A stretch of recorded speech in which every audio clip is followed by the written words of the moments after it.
Hi friends, welcome to Hima cooking vlogs అండి. అందరూ ఎలా ఉన్నారు? బాగున్నారా? నేనైతే ఇవాళ జెనా ఫ్రై అయితే చేసి చూపించబోతున్నాను. సో జెనా మీన్స్ ఏం లేదండి, చేప ఎగ్స్ ఫ్రై. చాలా చాలా టేస్టీగా ఉంటుంది. ఒక్కసారి తింటే వదిలిపెట్టరు. చెయ్యరాని వాళ్ళు కూడా చాలా ఈజీగా చేసేస్తారు ఈ ప్రాసెస్లో చేస్తే. మరి ఎలా చేయాలో ప్రాసెస్లోకి అయితే వెళ్ళిపోదాం.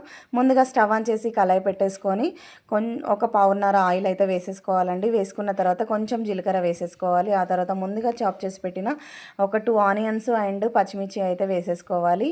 సో అవి గోల్డెన్ కలర్ వచ్చేంత వరకు వేయించేసుకొని ఆ తర్వాత 1 teaspoon ginger garlic paste, half teaspoon పసుపు అయితే వేసేసుకొని లో టు మీడియం ఫ్లేమ్ అడ్జస్ట్ చేసుకుంటూ మంచిగా కలిపేసుకోవాలండి.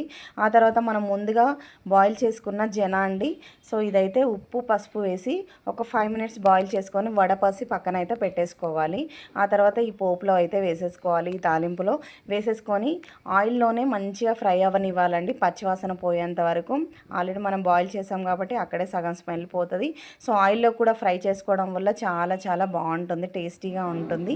సో రుచికి సరిపడినంత సాల్ట్ కూడా వేసేసుకోవాలి. ఆ తర్వాత 1 టీ స్పూన్ కారం కూడా యాడ్ చేసేసుకోవాలి. కారం వేసేసి మంచిగా కలిపేసుకోవాలి. ఎంత మగ్గితే అంత టేస్టీగా ఉంటుంది ఈ ఫ్రై అయితే. సో ఉత్తగా కూడా తినేస్తారు, అంత టేస్టీగా ఉంటుంది.